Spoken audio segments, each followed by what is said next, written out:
자, 여러분 반갑습니다. 자, 우리가 지난 시간까지 이 노인성 난청에 대해서 여러 가지 이제 원인들을 살펴보고 있었는데요. 그 중에 기억나시죠? 제일 마지막에 살펴보셨던 게 수크넷이라는 아주 유명한 그 이비인후과 병리학자의 그 말초청각계에 있어서의 네 가지 패턴에 대해서 지난 시간에 말씀을 드렸습니다. 아마 기억나실 겁니다. 자, 이 부분이 되겠는데요. 자, 결국은 각각의 우리가 PTA 검사상에서 보면 지금 결국은 센소리 감각성 문제냐, 지금 뉴럴 신경성 문제냐, 메타볼릭 대사성 문제냐, 그 다음에 커클레어의 컨덕티브 와우 전도성의 문제냐에 따라서 이와 같은 특징들을 볼 수가 있었습니다. 그래서 결국은 정리하자면 이 지금 나와 있는 이 양상들은 실제로 말초청각계의 원인하고 직접적인 좀 관련이 있는 거잖아요. 소위 그 저기 이 와우의 입구 베이스 기저 부분이 결국은 고주파수의 유모세포가 들어있기 때문에 결국은 소리 전달을 받는 자극에서는 결국은 이 노화 과정에서 고주파수부터 이렇게 손상이 될 수밖에 없는 부분들이 있습니다. 또한 반대로 우리가 요 C타입에서 보는 메타볼릭 같은 경우는 결국은 메타볼릭은 에너지원을 지금 제공하는 것이고 그 에너지원이라는 것은 어떤 특정 부위의 유모세포만의 영향을 받는 것이 아니라 전반적인 유모세포의 영향을 가지기 때문에 수평형의 청력도를 보이게 된다라는 말씀을 드렸습니다. 자, 그래서 우리가 슈크넷의 이 네 가지 외에도 지난 시간 마지막으로 말씀을 드렸던 거는 결국은 한 가지 참 특이한 게 결국은 이 노인성 난청 환자 4명 중에 1명은 결국은 이 네 가지 말초청각계의 원인으로 우리가 정의 내릴 수 없는 환자들이 있다. 그래서 이런 사람들을 우리가 비정형 또는 부정형이라고 얘기한다. 라는 말씀으로 정리를 했습니다. 자, 오늘 말씀드릴 내용은 이제 사실 우리가 이 원인 부분을 병리학적으로 많이 알아야 될 이유들이 있습니다. 우리가 원인을 정확하게 알아야 거기에 맞는 처치를 할 수 있기 때문이죠. 그래서 두 번째 이제 새로운 원인에 대해서 말씀드리겠습니다. 자, 그러니까 정리하자면 우리가 여기 말초청각계 하나만 말씀을 어제 드린 거예요, 길게. 그래서 오늘은 두 번째인 이제 소위 이제 중추청각 전달 경로에 대해서 말씀을 드리겠습니다. 자, 이와 같은 부분에서는 근래에 굉장히 많은 연구들이 있어 왔습니다. 사실 이 센트럴 어디터리 패스웨이라는 용어가 낯선 분들도 많이 계실 거예요. 사실 이 용어는 최근에 와서 중추청각 전달 경로, 그러니까 소위 이제 패스웨이인데 이게 문제가 뭐냐면 이 패스웨이가 우리가 눈으로 확인 가능한 패스웨이냐라는 부분에 있어서 많은 연구자들의 어떤 의문점을 쌓아왔습니다. 그러니까 소위 다시 말씀드리면 우리가 육안으로 확인이 안 되니까 간접적으로 추측하는 것의 패스웨이예요. 대표적인 게 여러분들 장기 기억, 단기 기억 모델 같은 거 보시면 예를 들면 베들리라고 하는 그 임상 심리학자의 모델을 보시면 우리가 뭐 스케치패드, 뭐 비주얼 패스웨이 또는 뭐 어디터리 패스웨이, 뭐 포네틱 패스웨이 뭐 이런 게 있는데 이거는 사실은 기억이 어떻게 전달되는 과정을 눈으로 확인이 안 되잖아요. 그러니까 추정을 하는 겁니다. 기억이라는 거는 예를 들면 어떤 글자 형태로 저장이 될 것이다. 기억이라는 건 소리 형태로 갈 것이다. 그러한 시각적인 거와 의문적인 어떤 경로가 있을 것이다 라는 거는 하나의 가정 모델입니다. 자, 그래서 참 논란의 여지가 많았는데, 자, 그래서 이걸 좀 살펴보시면, 짠, 예, 요 슬라이드를 보시면 되겠습니다. 보시면, 자, 우리가 센트럴 어디터리 패스웨이라고 하는, 좀 써드리면, 이게 이제 여러분들이, 중추 청각, 전달 경로 또는 뭐 경로라고 보시면 됩니다. 패스웨이가 이제 우리가 어떤 하나의 길을 얘기하는 거잖아요. 그래서 이게 정확하게 말씀을 드리면 정말 이제 그 개념적인 설명이 아니라 조금 더 생리학적인 설명을 드리자면 이것은 우리가 그 청신경, 8번 청신경에서 우리가 뇌간, 브레인스템까지 가는 하나의 경로를 얘기해요. 이걸 총칭하는 경로입니다. 자, 문제는 이 경로를 확인하는 게 쉽지 않다는 겁니다. 자, 그래서 이제 이론상 보시면 중추청각 경로 이상으로 이제 문제가 발생한다 하는 것을 우리는 중추성 노인성 난청이라고 그래요.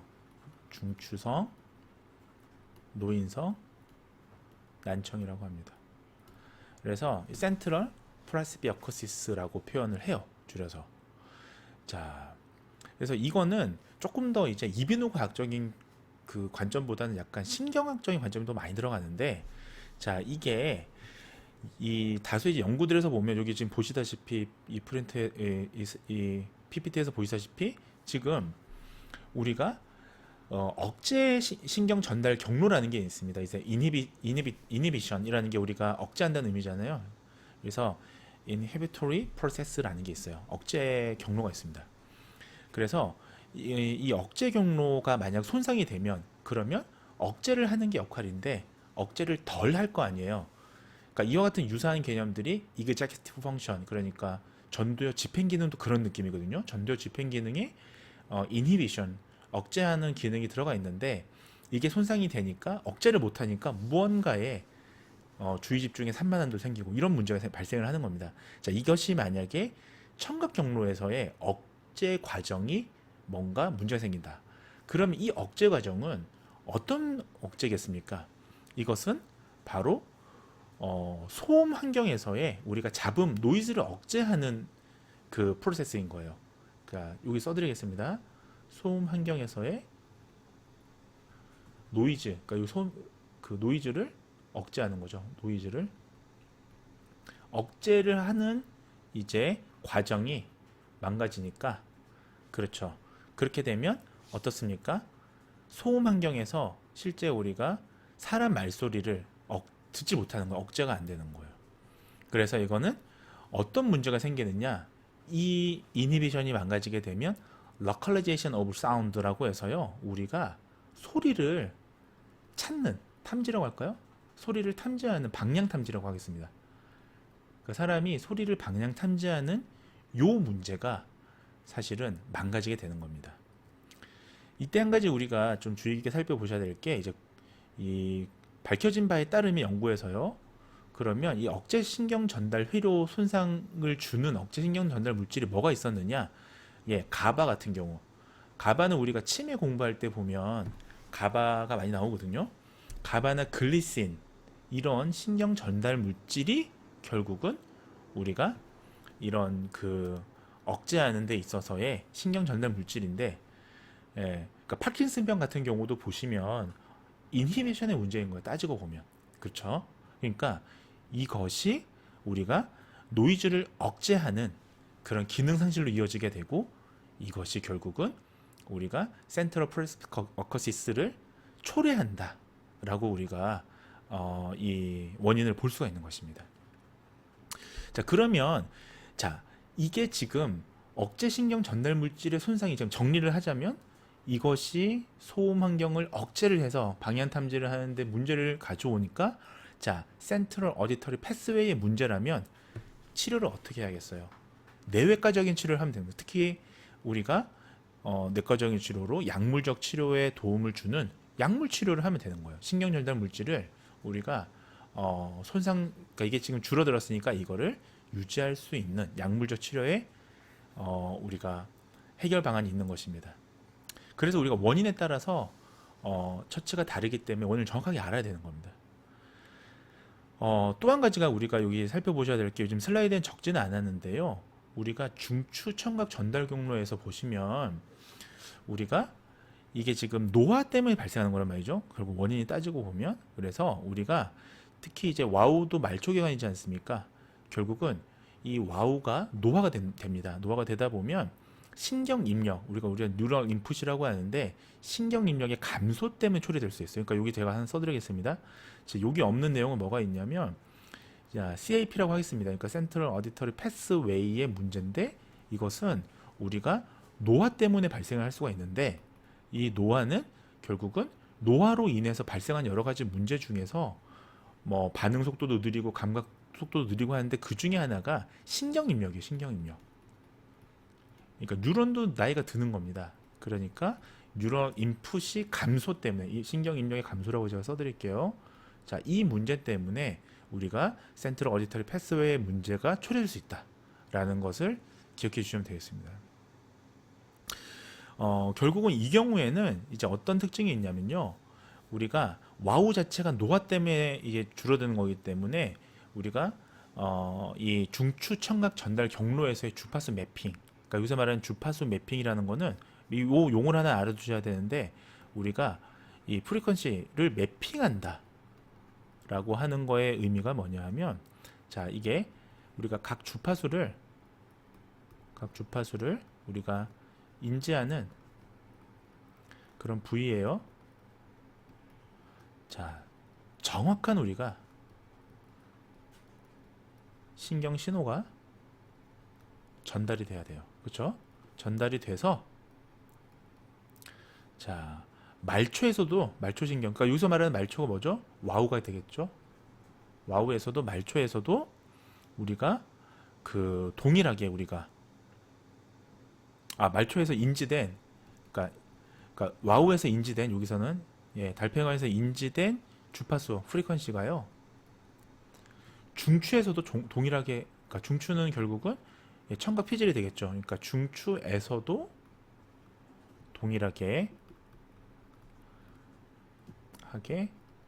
인지되는 현상을 우리가 얘기해요. 자, 다시 말하면 말초에서 들어온 입력 자극이 중추 신경까지 정확하게 전달이 돼야 되는 겁니다. 인지가. 그걸 우리가 매핑이라고 하는데, 우리가 매핑의 변화를 일으키게 되면 결국은 뉴럴 인히비션, 결국은 신경 억제가 생기는 거예요. 자, 결국 여기 써드리면 매핑의 문제가 발생하면 뭐가 된다?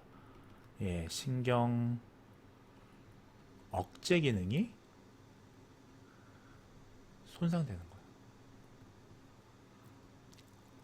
자, 그래서 이러한 변화라는 게 결국은, 자, 우리가 기본적으로 우리가 전 시간에 말씀을 드렸던 거는 프로그레시브 어쿠시스는 어떻다? 양측성이에요. 양측성. 우리가 양측성이고 시메스트리 합니다. 대칭적이죠. 그러니까 어느 한쪽만 지금 손상당하거나 어느 한쪽 귀만 이상한 건 아니에요. 그래서 우리가 양이성 장애를 일으킨다라고 얘기를 합니다. 왜냐하면 지금 문제가 이런 신경적인 중추신경에 전달되는 문제가 어느 한쪽 귀에만 영향을 받는 건 아니지 않습니까? 그러니까 말초적인 문제가 아닌 거예요. 그렇죠? 그래서 결국은 우리가 차폐, 마스킹이라는 이 효과가 커지게 되고요. 그러면 나중에는 소음 환경에서 이제 더더욱 어떤 이 입력 자극을 받기 어려워지겠죠. 자, 그렇게 되면 더 악화가 되고요. 이것이 노화와 밀접한 관계가 있다. 자, 정리하자면 노화로 인해서 우리가 중추 청각 전달 경로에 있어서도 어떤 손실이 일어나는데, 대표적인 손실이 인히비션이다 라는 말씀을 드렸고요. 그로 인해서 매핑의 문제가 발생해서 결국은 신경제 기능이 손상되는데, 이때 매핑이라는 게 뭐죠? 말초에서의 입력 자극이 중추까지 동일하게 인지가 돼야 되는데, 속도라기보다는 이 뭐라고 그러죠? 감지 정도가 다른 거, 인지 정도가 다른 거예요. 자, 그렇게 이해하시면 되겠습니다. 이 외에도요, 나이가 들면 우리가 인히비션 말고도 우리가 여러 가지 처리 기능들, 이제 우리가 시간적인 처리 기능을 우리가 템포럴 프로세싱이라고 하는데, 이런 거에도 문제가 발생할 수 있고요.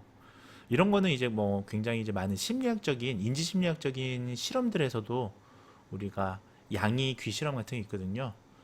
다이캐스틱 이런 실험들을 통해서도 우리가 이미 입증된 바가 있습니다.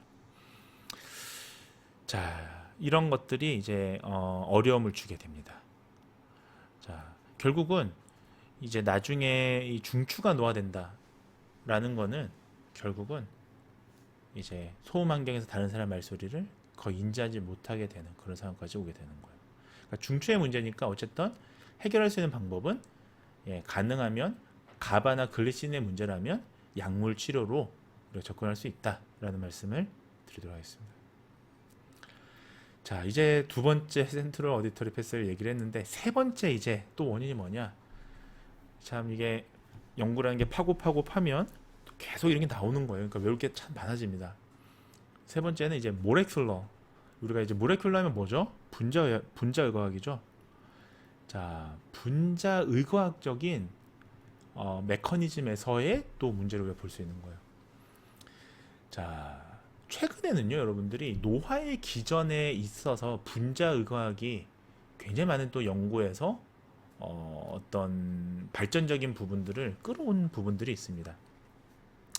여러분들이 이제 뭐 분자의학 하면 또 대표적인 게 DNA 떠올리셔야 되고요. 또 마이토콘드리아, 미토콘드리아 손상, 뭐 산화세포 이런 것들 대표적인 게 이제 분자의학에서 많이 이제 관심을 가지는 부분들이 되겠는데요. 대표적으로 보면 지금 자 제가 여기 써드렸는데 여기 보시면 DNA의 손상이 축적된다라는 거 이건 이제 분자의학적인 메커니즘의 하나의 대표적인 사례가 되겠습니다. 그 다음에 세포 내 작은 기관이 있어요. 그 중에 이제 그 대표적인 게 미토콘드리아죠. 마이토콘드리아 이것이 손상되면 결국은 노인성 난청을 초래할 수 있다라는 게 이제 분자학적인 하나의 관점이 되겠고요. 자, 말씀드렸던 산화적인 세포, 산화세포가 손상되는 거 이런 셀 데미지가 결국은 이 노인성 난청의 또 다른 원인이 되는 것입니다. 자, 그래서 뭐 하나씩 살펴보시면 당연히 잘 아시겠습니다만 미토콘드리아 같은 경우는 이제 영양분 에너지를 변환시키는 하나의 발전소라고 보시면 돼요. 그러니까 미토콘드리아가 뭐냐? 한마디로 요약하자면 키워드는 발전소에 우리가 에너지를 생산을 해야 되는데 에너지를 어디서 생산합니까? 미토콘드리아가 하는 겁니다. 그렇죠? 발전소니까. 그래서 우리가 결국은 미토콘드리아 하면 요걸 아시면 돼요. 발전소. 제가 써드리겠습니다. 발전소를 에너지의 발전소인데 얘가 하는 역할은 뭐냐? 발전소 에너지를 만들었어요. 그럼 어떻게 해요? 자, 신체 기능하고요. 대사 기능 유지. 자, 신체 기능하고 대사 기능을 유지하는데 필요한 뭘 생산합니까? 발전소에서 뭘 만들죠? 에너지를 만드는 거예요. 에너지. 자, 수력 발전소에서는 전기 에너지를 만들지만 우리의 인체 내 미토콘드리아에서는 신체 기능이나 대사 기능을 유지하는 데 필요한 이 에너지를 만드는 것입니다. 자, 그러다 보니까 미토콘드리아의 핵이라는 게 있잖아요. 핵 안에는 일반 이 DNA하고 다른 특수한 형태의 이제 DNA가 있습니다. 우리 이것을 미토콘드리아 약어를 써서 소문자로 MT라고 쓰고요. 대문자로 DNA라고 써요. 그러니까 일반 DNA하고는 다른 DNA다. 미토콘드리아에서의 DNA다. 라는 표현으로 쓰이고 있습니다. 근데 이제 DNA라는 게 보시면 이 핵 속의 DNA가 그러니까 소위 이제 미토콘드리아 DNA가 조금 손상이 더 취약해요. 일반 DNA보다. 변형이 더 빠르게 일어난다. 자, 그러다 보니까 요 미토콘드리아가 손상이 더 쉽겠죠. 취약점이. 그래서 발생하는 게 이제 노인성 난청이 아니냐라고 얘기하는 게 이제 분자의학적인 메커니즘을 보시게 되겠습니다. 그 다음에 이 미토콘드리아 보시면 또 지금 산화적 세포 손상하고 또 우리가 같이 연결돼서 볼 수가 있는 게 이 에너지를 만들어내는 과정에서 보면 우리가 산화 체인이라는 게 있어요. 산화 체인에서 보시면 산소라는 게 우리가 자, 산소가 물이 되려면 물로 바뀌려면 뭐 어떻게 돼야 됩니까? 산화 과정이라는 걸 거치게 되죠. 그렇죠? 이때 보면 산화 과정, 그러니까 우리가 이것을 치환이라고 하는데 치환 과정에서는 우리가 전자라는 게 한 개밖에 못 가게 돼요. 원자 전자 할 때 전자가 그래서 슈퍼 옥사이드라고 표현하는데 이 슈퍼 옥사이드가 발생하게 됩니다. 자, 이러다 보니까 이제 이 슈퍼 옥사이드를 이 손상을 막으려고 보호하는 방어 기전이 또 하나 생겨요. 그래서 그걸 우리가 안티옥시던트 디펜스 시스템이라고 표현해요. 그러니까 이건 뭐냐 하면 항산화 방어 기전을 얘기해요. 항산화 방어 기전이라고 얘기합니다. 그러니까 다시 얘기를 하자면 우리가 슈퍼 옥사이드를 우리가 방어하기 위해서 항산화 방어 기전이라는 게 생깁니다. 자, 이때 이 항산화 방어 기전의 대표적인 게 뭐냐? 잘 아시는 항산화 효소예요. 항산화 효소가 대표적인 방어 막아주는 거죠. 우리가. 자, 근데 우리 이제 노화라는 관점에서 한번 다시 얘기를 나눠봅시다. 노화라는 게 자, 이런 방어 기전이 앞서 우리가 중추신경 얘기도 했었고 여러 가지 신경계적인 말씀을 많이 드렸는데 말초신경 얘기도 했는데 자, 인체 방어 기전도 당연히 약화되겠죠. 노화가 되면 이런 전반적인 약화가 나타나는 겁니다. 그렇죠? 그러다 보니까 결국은 이 억시던트로 인한 손상이 데미지가 더 쉽겠죠. 그러다 보면 결국은 노인성 난청을 더 잘 초래할 수밖에 없는 겁니다. 그래서 우리가 이 지금 이 분자의학에서 이거는 좀 아셔야 돼요. 분자의학 메커니즘에서 가장 잘 설명하는 게 우리 아까 앞서 보셨던 슈크넷 선생님이 네 가지로 분류했던 자, 뭐 있었죠? 기억나시나요? 감각성, 신경성, 대사성, 와우 전도성 중에서 분자의학적인 지금 마이토콘드리아의 손상이나 산화세포 손상이 가장 잘 설명하는 형태가 뭘 것 같습니까? 그렇죠. 당연히 우리가 메타볼릭 타입. 네. 그러니까 메타볼릭 타입. 여기 대사성이라 고 쓸게요. 대사성 타입이 형태가 가장 설명 가능한 거예요. 그러니까 왜 미토콘드리아의 손상은 결국 미토콘드리아가 대사 기능을 하는 에너지를 만들어 주는 거에 손상을 본 거니까 우리가 앞서 보셨던 말초청각계 타입에서의 우리가 그 C 타입 있죠. 그러니까 메타볼릭 타입, 대사성 타입 그 녀석을 설명하는 게 분자의학이다. 분자의학적인 메커니즘이다 라고 생각을 하시면 되겠습니다. 또 한 가지 제가 좀 소개를 드리고 싶은 거는 요 밑에 지금 요 내용을 보시면 되는데 최근에 이제 연구들이 이제 쭉 있어 왔지 않습니까? 최근 근 10년 동안에 그러면 가장 좀 떠오르는 이론이 하나가 있어요. 그걸 좀 소개를 시켜 드리려고 합니다. 그래서 이 노인성 난청을 가장 잘 설명하는 이론 중에 하나가 바로 미토콘드리아 클락 시오리라는 게 있습니다. 자, 여기 지금 써놨죠? 미토콘드리아 클락 시오리. 자, 이건 뭐냐면요. 자, 와우 조직의 혈액 공급이 감소를 하게 됩니다. 자, 달팽이관 쪽에요. 그렇게 되면 허혈 상태가 돼요. 그러면서 활성산소가 증가를 하게 됩니다.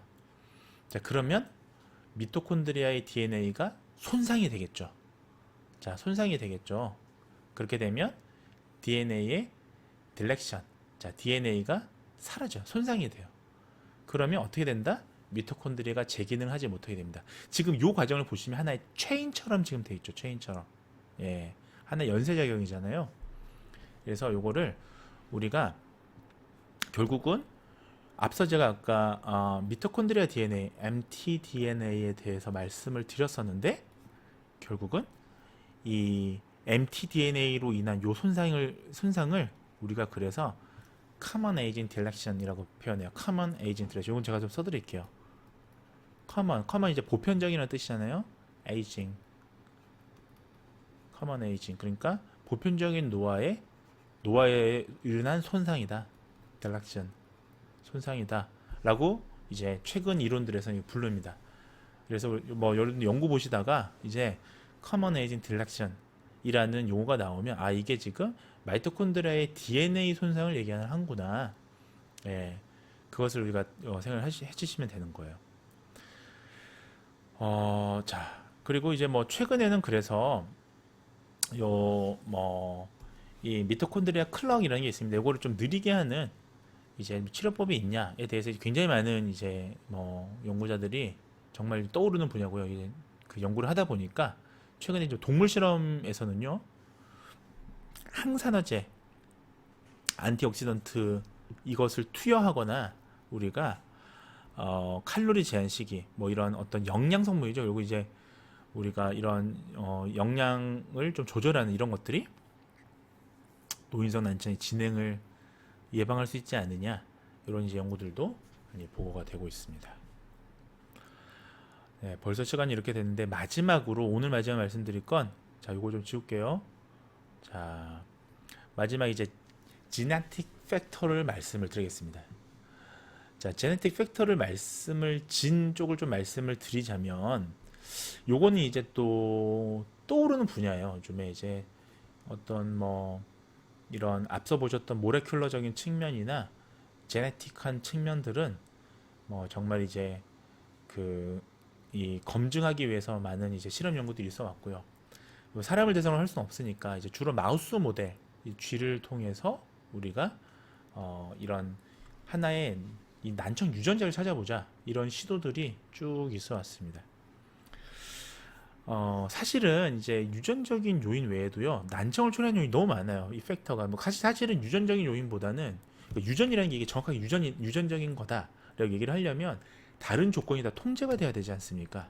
근데 사실은 노인성 난청에 있어서 다른 이 촉발하는 요인들이 너무 많아요. 사실 다양해요. 그래서 이게 반드시 유전적 요인 때문이다라고 얘기하기가 실험적으로 상당히 어려움이 있습니다. 아주 제한된 컨트롤된 아주 엄격히 컨트롤된 RCT가 이루어져야 되는데 그게 쉽지가 않은 거예요. 그럼에도 불구하고 대부분의 여러분들 이제 노인성 질환이나 대부분 요인들은 보면 유전적인 요인이 사실은 굉장히 그 팩터로서의 영향이 크죠. 이런 것들은 대부분 이제 실험할 수가 없으니까 역학조사, 에피데미올로지 스터디에서 우리가 찾아볼 수가 있는데 우리가 보시면 이제 뭐 대부분이 하지만 이제 그런 역학 연구에서 사실은 또 인과관계를 밝히긴 좀 어려워서요. 그 내용은 좀 다음에 말씀드리고 자 마우스 모델에서 좀 흥미로운 게 하나 있습니다. 그래서 우리가 마우스 모델에서 밝혀져 있는 발견된 유전자가 있어요. 그건 뭐냐 하면 자 우리나라 말로 비증후군성 노인성 난청 유전자라는 게 있습니다. 자, 요 유전자가 지금 현재로서는 난청 유전자로 알려져 있어요. 노인성 난청 유전자로. 근데 이제 문제가 뭐냐 하면 자 이게 지금 마우스 모델에서 발견이 된 거잖아요. 그러니까 사람한테도 똑같은가에 대해서는 조금 그리고 사람한테 똑같아 하더라도 자, 이 유전자가 인간의 노인성 난청에서는 또 어떤 역할을 하느냐? 자, 마우스에서는 노화와 관련된 난청에 어느 정도 이펙트를 준 건 맞아요. 근데 이제 이게 인체에서도 마찬가지냐, 사람 모델에서도 그러냐? 요거는 아직까지 좀 퀘스천 마크인 겁니다. 그러니까 이것은 연구가 많이 또 앞으로 이루어져야 될 분야이고, 자, 그 다음에 미토콘드리아 유전자 변이 같은 이런 유전적 요인에 대해서 또 한 가지 이제 괄목할 만한 성과는 바로 CDH23이라는 이 유전자예요. 요 CDH23 유전자가 이제 밝혀지고 거기에 이제 변이가 생겨서 이게 결국은 우리가 그 노인성 난청이 유발되는 거 아니냐라고 얘기가 되고 있습니다. 이것도 역시 근데 문제가 뭐다? 마우스 모델이에요. 그래서 결국은 이제 마우스 모델에서 발견된 이 유전자가 어느 정도의 좀 개연성이 있을 가능성이 높긴 하죠, 당연히.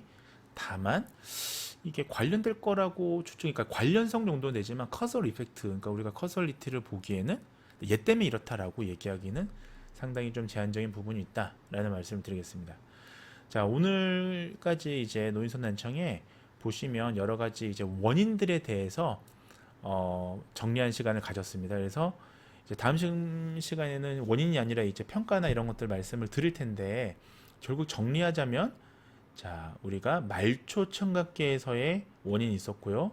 그 다음에 중추 청각 전달 그 경로에 이제 문제가 생기는 경우 아까 보셨고 자 그 다음에 이런 뭐 진이라든지 또 모레큘러적인 측면에서 어떤 변이라든지 대사성 문제가 있었다라는 것을 이런 어떤 추세들을 제가 말씀을 좀 드렸습니다.